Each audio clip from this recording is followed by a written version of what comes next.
Hey everyone, welcome back to the Notable Readers. I'm Chloe, And I'm Philip. and we're two friends who love diving into books. Talking plots, characters, themes, and everything in between. So grab a cozy spot and a warm drink, and let's get reading. So now we're going to do our segment called Drink of the Day. So my drink is the Ocean Spray White Cran Strawberry Juice. Philip, what's your drink? My drink Oh, my drink is the Complete Hydration Raw Organic blackberry lemonade this time. This one's pretty good. okay.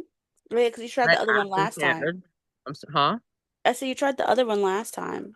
I think I got strawberry something, something, something, something. Yeah. That one's still not finished because that one's like the least one in my opinion. So it's still sitting in my fridge. But I've had all the other flavors since then. Okay. Okay, so next we're gonna be moving into our current reads. Chloe, would you like to start us off? Yes, sure. So right now I'm currently reading Belladonna by Adeline Grace. I'm only on chapter like 4, I think. I did not read that much this week because this is my first week of school. So I've been trying to readjust and everything to college life. But this is my current read. It is on Kindle Unlimited too, so I think I'm gonna read it on my Kindle. So I'm gonna leave the physical one at home. But that's been my only current read, surprisingly. Yeah. How That's about you, amazing. Philip? So my current read was Not Quite Dead Yet, as we've all heard and have all seen. However, a book caught my eye yesterday when I was in Target. Actually, no, two books caught my eye yesterday. I don't remember the title of the first one. I just picked it up because I liked the cover. But one book I've been looking for, I couldn't find it. It's Jeremy Renner's My Next Breath. Finally got it. So now, sorry, there's a bug near me. So now this is my current read. I'm actually a decent way through currently with my bookmark. Yeah. I'm a decent way through, but not quite dead yet. It's coming back later. Just I want to Period. finish this book first. It's not that long. Yeah. So yeah, that's my current read because I've also been adapting to school life.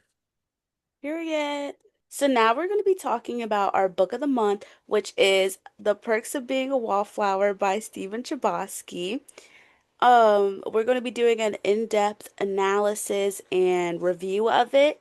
Just so you know, there are going to be slight spoilers in here, so spoiler warning, and then also trigger warning for some of the content because uh check the content warnings. There's like mental health issues and abuse, things like that. So check the content warnings if we want to pick up this book and trigger warning for the rest of this conversation. So now I'm gonna read the summary of Perks of Being a Wallflower. The Perks of Being a Wallflower by Stephen Chbosky follows Charlie, a shy, introverted freshman navigating high school while coping with personal trauma and mental health struggles. Told through a series of letters and anonymous not friend, the book captures Charlie's journey of finding belonging when he meets step siblings Sam and Patrick. Through their friendship, Charlie experiences the ups and downs of adolescence, love, identity, family conflicts, grief, and the search for self. The novel is both tender and raw, showing how important connection, acceptance, and honesty are during coming of age years. So, Philip, who are some of your favorite characters from the book? Because obviously we know our main character, Charlie, but then we also have the two step siblings, Patrick and Emma. No, that's it I was wrote it played down. by Emma Watson in the movie. Wait, what was her Sam. name in the Sam? Thank you. Thank you. See, look, I'm thinking of Emma Watson because it was played like she's on the cover. This is Emma Watson. So I That is see Emma her. Watson. Yeah, it was Emma I didn't know that. I Watson. thought that was just a random girl. No. So like in my head I'm thinking like, "Oh, Emma." Like, okay. Anyway, So who's my your favorite favorite was, character? oh, sorry. No. My favorite character was Patrick because he's funny and unapologetically himself, which, clearly I can accept. Despite dealing with a lot, Patrick acts as a guide for Charlie. He shows him what friendship, loyalty, and joy look like. Even when he struggles, he brings light. Even when he struggles, he brings lightness to humor the story, and it makes him one of the most lovable and memorable characters. Who's your favorite? One of my favorites is Sam because Sam, even she always showed her love for Charlie, always tried to support him, especially knowing like the past he went through with his best friend and all that. And then she really didn't want him to be harmed or anything during high school. Like in one of the scenes when she was like, oh, I don't want your like first kiss to be someone who doesn't love you. Is that kind of weird? Sure, but like, it came from a place of love. But then also I appreciate that she would get real with him and be like, Charlie, you have to express your emotions. You have to say how you feel. You can't just be a yes person for everything, especially with your friends. Like you can voice your opinion, voice what you want to say and how you feel because it's important and we all want to hear it. So I feel like she gave him that balance between love, but then also uh keep holding him accountable for some of his actions. And same with when he kissed Mary Elizabeth instead of during Truth or Dare. Oh, when he kissed Sam instead of Mary Elizabeth during Truth or Dare. Like that was wrong. Like, can't even cap. That was mean. So just being able to be like, why would you do that? Like holding him accountable for actions that he is wrong in while also still being a good friend. That's why I like Sam. Now we're going to be talking about our least favorite characters. Philip, do you want to start? Yeah. So my least favorite character. God. Anyways, so my least favorite character is Brad, who is like the quarterback. I don't care. His treatment of Patrick was like difficult to like read about, and like you know, he hides the relationship and ultimately rejects Patrick out of fear of being exposed. While his struggle is realistic and layered, his actions cause pain to Patrick and show how harmful internalized shame can be. Brad more so like to me represents a darker side of like high school social pressures, with like choosing his reputation over authenticity. So what about you, Chloe? My least favorite character was also Brad. I feel Dub like, L's for Brad. yeah, El's for Get him out. Brad.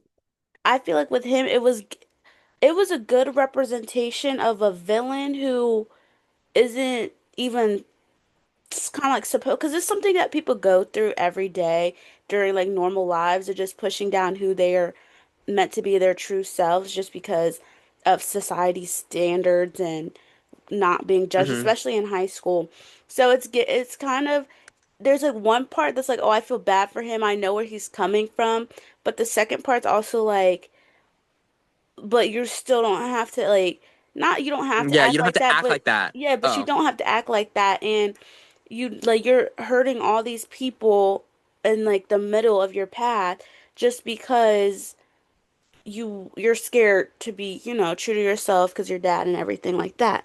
Which is like honest, it's okay to be scared. No, no, problem here. But it's just hard to see somebody like a character you care about, such as Patrick, being dragged down and lose his kind of happiness and spark over, basically being kind of dragged along with the relationship that wasn't going anywhere at that point in time. Hmm. Um, so I feel like I don't know. Brad he just made me angry for Patrick. He just really made me angry. So that's why he's my least favorite. L's in the chat for Brad. L's in the chat. So now we're going to be moving on to our favorite parts of the book that can be scenes, quotes, things like that. Mhm. Chloe, would you like to start us off? Yeah. Yeah. So one of my favorite parts of the one of my favorite parts of the book was Mr. Anderson giving Charlie all these different books to read and write about. I feel like it was so fun seeing him grow as a writer. And then personally, I enjoyed reading in school. I know, nerd, but I did.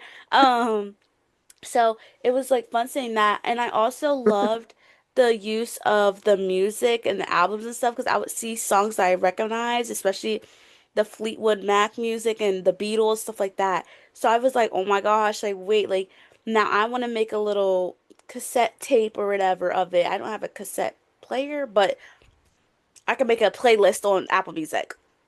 So, oh, Spotify. Don't want to get messed up. We're posting on Spotify. But I can make a playlist. So, do you have a specific at or scene or aspect that you enjoyed, Philip? So for my scene, I like the tunnel scene because it was more of one of the defining moments in both the book and the film, I think. I did watch part of the film, that's right. And by part I mean the parts that I wanted to because I fell asleep like at the beginning and woke up towards the middle. Oh, great. Basically as Charlie stands in the back of the truck with Sam and Patrick, he experiences a pure, unexplainable feeling of joy, freedom, and belonging. His description of feeling infinite has become iconic because it captures a universal teenage moment, the kind where everything feels bigger than life itself.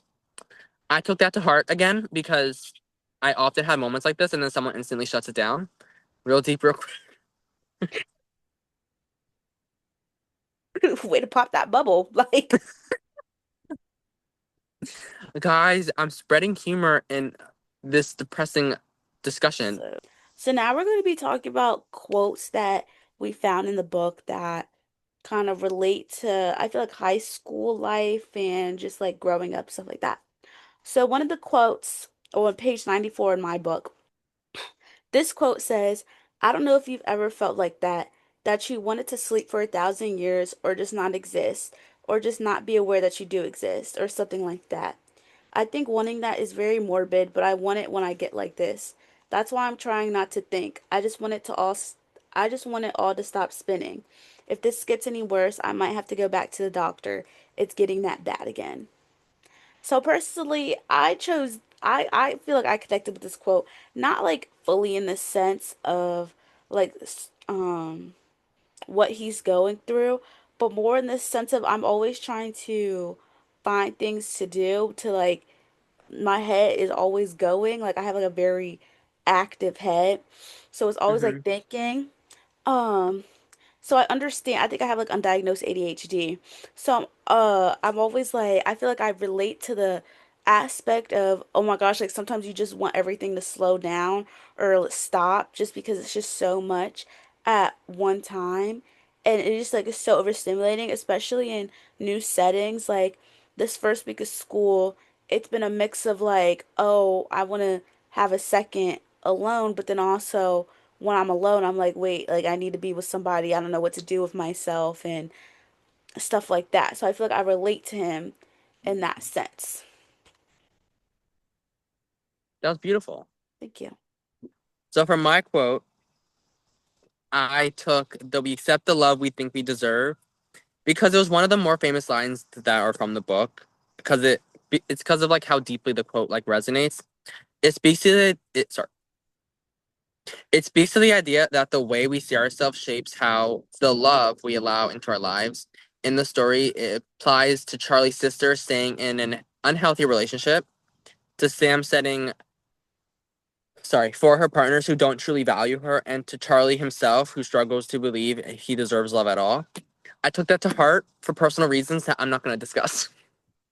Period. But it is like actually like a deep line. Like I would so get that mounted on my wall so that when you walk in a house, it's like we accept the love we think we Think we deserve. Like deserve. that sounds like that's such like a quote that would be on a wall. Yeah, yeah.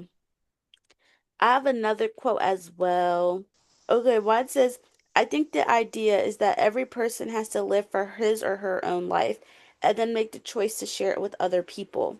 I feel like this is so like important. I feel like especially with growing up because it's so easy to just want to follow what other people are doing or like follow or like just kind of like do everything with everybody. Like you forget your own individuality, which Mm-hmm. is something that I struggle with. I know, especially when I went to college, like I was making bad not jail worthy decisions. Let me say that. Let me preface with that. But like just like things I wouldn't do when I was at home. Like I feel like when I was at home, I would like I was in my room reading all the time. Like that's what I chose to do with my life and stuff. But then I went to school and it was like a complete 180 and I was just outside all the time, just yeah, just like I was losing my inner self, my inner peace because I was trying to not perform for other people, but yeah, I guess perform for other people.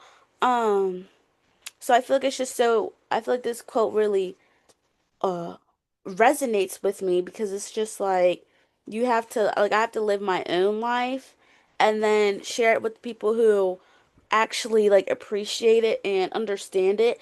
And I don't mean that in the sense of like, oh, I have to drop all my friends who do other actions than me. Like, no, but more in the sense of just being okay with yourself enough that you don't need to follow what other people do. You won't be getting FOMO every 10 seconds just because they go to a party and you don't. Um, Things like that. So, I feel like that quote really resonates. That's the word. Yeah. Okay, so now we're gonna talk about our like other like favorite smaller parts of the book that are not quotes or are not like scenes that we stood out to us as much. Chloe, would you like to start us off? Why did I say Yeah. your name like that? Why is what? Would you like to start us off? Yes. I'm all over the place.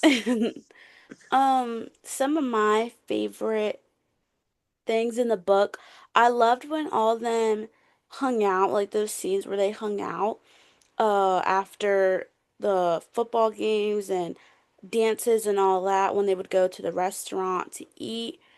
Or they would just go to each other's house and play games and stuff like that. Because I feel like it really showed how high school is when it comes to hanging out with people and, you're just doing the dumb stuff that you do when you're young. So I feel like it's so relatable to the audiences and it kind of shows that Charlie is starting to be able to make friends and all that. Well, his little friend group. So it was like those good moments because I feel like it is a sadder book, more sad book and movie. Hmm. So it's nice being able to see those positive aspects of him hanging out with his friends and going to the football games and eating lunch together, things like that. How about you, Philip? So for me, one of my favorite, like not part of the book, but like overall like idea of the book was that Charlie's letters were like in like a narrative style. Yeah. So if you didn't read the book with us, which how rude and disrespectful, um, the novel is told entirely through like Charlie's letters, which makes the story feel more like personal and like intimate in a way. So instead of hearing like an outside perspective that describes every single event, is like more experience through him directly through an unfiltered perspective in a way. I feel like for me, it like made it feel like you're like Charlie's conscience in a way, like Jiminy Cricket from Pinocchio. Mm. Probably shouldn't have added that part in there. No, Um, that's a it good create example. it creates a sense of closeness and honesty that a traditional like narration couldn't capture. Mm. Okay. Another aspect that I enjoyed was the gift giving when they did the Secret Santa and all that, and how Charlie really puts into thought the gifts that he gives his friends because I personally love gift giving when I have money, of course. I love gift giving, Sorry. and I think it's so like special, especially since he wasn't that close with, well, he was closer with them more than they were. Wait, he was closer You to got it. he was closer to them more than they were close to him. If that does that make sense? Hmm. So like yeah, so he knew them more than they knew him basically. So it's so fun seeing them like get the presents that he picked out for them and being like, "Oh my gosh, he actually listens." Like, because I feel like sometimes especially with friends, you don't be realizing that they're actually listening to you when they are until something comes up later on and they repeat what you said or like you get a gift that you talked about a while ago and it's like, "Oh wait, like you're actually listening." So it'd be hitting different. Oh, so I really appreciate. Oh Sorry. my God. So I really appreciate that, Charlie takes the time to listen and like gives based off of what he hears. Another theme that I liked was the like idea of friendship and belonging. So Charlie's world more so changed once he meets Sam and Patrick. Through them, he discovers what it means to have a round family, a group of people who love and accept him in ways his biological father. Sorry, I actually cannot read. Sometimes in ways his biological family sometimes cannot. The friendship offers him a sense of belonging, laughter, and safety, which becomes one of the most important aspects of his journey. So, if you didn't know, Perks of Being a Wallflower is also a film. Does it say it on here? Yes, it does. It says now a Just major mine. motion picture. I don't know if you have, Mine doesn't. oh, you have the old Mine one. says number one New York Times bestseller, Oh, but 20th edition. mine did have that the letter, the extra letter with Oh the yeah, mine did 20th too. Okay, edition. good. So Yeah. at least we're on the same page and got the same 20th Yes. edition. Okay. So, if you didn't know, Perks of Being a Wallflower is also a major motion picture. It's a movie. And I fully watched it. Philip watched some of it. We wanted to talk about some of the similarities and some of the differences that we spotted in the movies. The movie. One of the main, bless you. One of the main things Thank you. I noticed was that they left out some scenes that I feel like could have been important. For example, so one of the scenes in the book is when Charlie goes and takes his sister to the abortion clinic because she gets pregnant by her toxic boyfriend at the time. And I feel like it was such a vital change in their relationship because in the beginning they're talking about how she wouldn't let him sit with him at lunch and all, like they weren't that close. They were arguing a lot. So I feel like that was just such a good little flip to show that, they're still brother and sister. They still obviously love each other, will do anything for each other. So I feel like that was so important compared to the movie. We didn't really get much of their relationship. Same with their brother, with his brother, the older brother.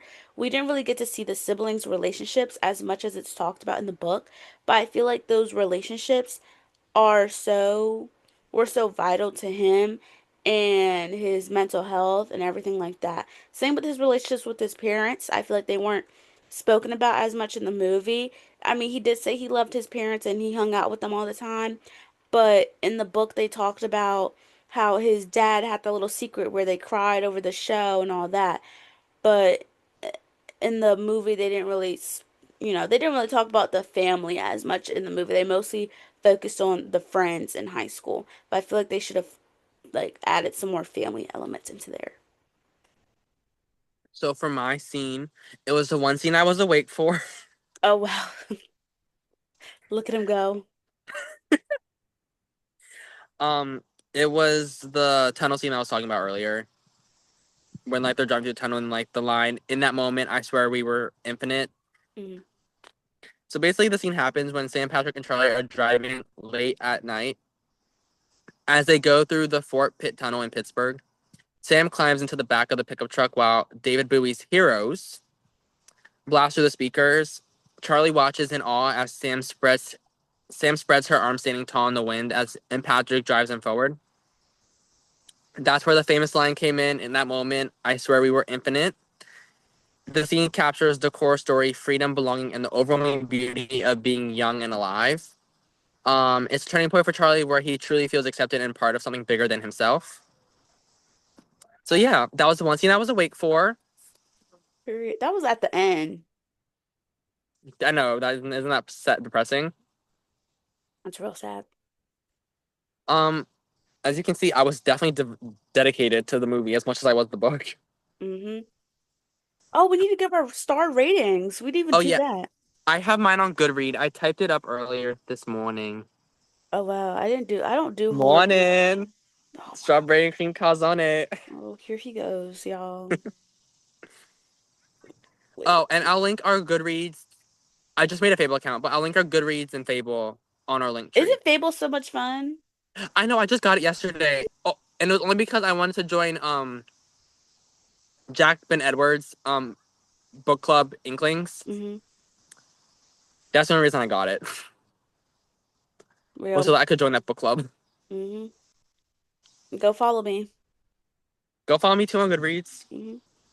So, For my Goodreads, well, for my rating on every aspect, I actually gave it a 5 stars because because I am a sucker for a good, sad growing up book. Like, I don't know, like as you could see from my last episode with the childhood books or whatever, I love a good sad book. So anything that's sad and gets me crying, like best believe it's getting 4 stars and up. And this book had me sad and crying, so obviously it was gonna be rated highly. And then I also love the letter aspect. Was it like a literary masterpiece? No.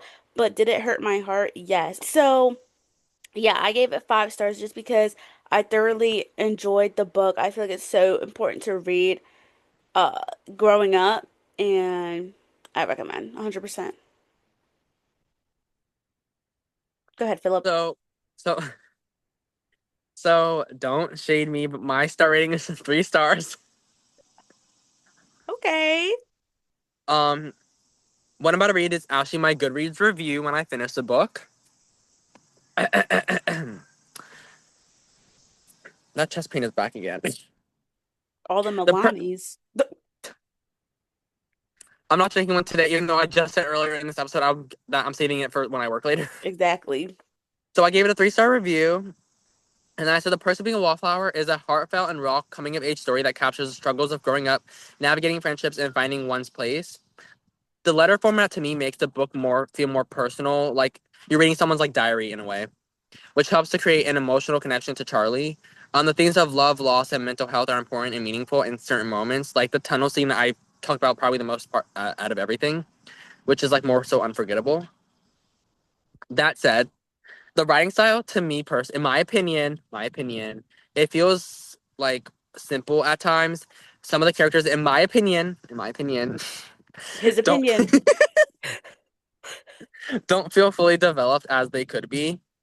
And the pacing, in my stop saying that. Guys, I think it's his opinion. The pacing also drags in places. Um, and while the book I does have feel like that. bigger issues, not all of them are like explained or explored in like depth. Overall, the impactful reading and that resonates, especially with a younger audience who could really relate to this, but didn't quite live up to the hype for me. Okay. And by hype, I mean us clapping in each other's faces when we came up with the idea of the book. That's the hype it had to reach. I agree. Like I agree with like most, yeah, I agree. I mean, I still give it 5 stars, but I still agree. Like, I mean, if I could have, I mean, 3.5 stars, but you can do 3.5 on Goodreads, so yeah. three it is. And I feel like also if I read this when I was younger, I feel like in my head when I was reading this, like it was like taking me back to younger me reading it. Like older me reading it, it's a little different, but like little me hits different. So for next week's episode is going to be the start of October. Happy spooky season. This is my favorite month. October is my favorite month, not because of your birthday. It's my favorite. It's you know what? It's my favorite because of my birthday. Whatever. I just love the weather. I'm going to the pumpkin patches. Like, I'm so excited. Oh yeah, for next episode, we're gonna be introducing our book of the month for October and talking about our normal reads and all that. That's it for this episode of the Notable Readers. We're Chloe and Philip, and we love bringing you into our book chats. Follow the podcast as well as our other links so you don't miss our next episode. And until then, Happy reading!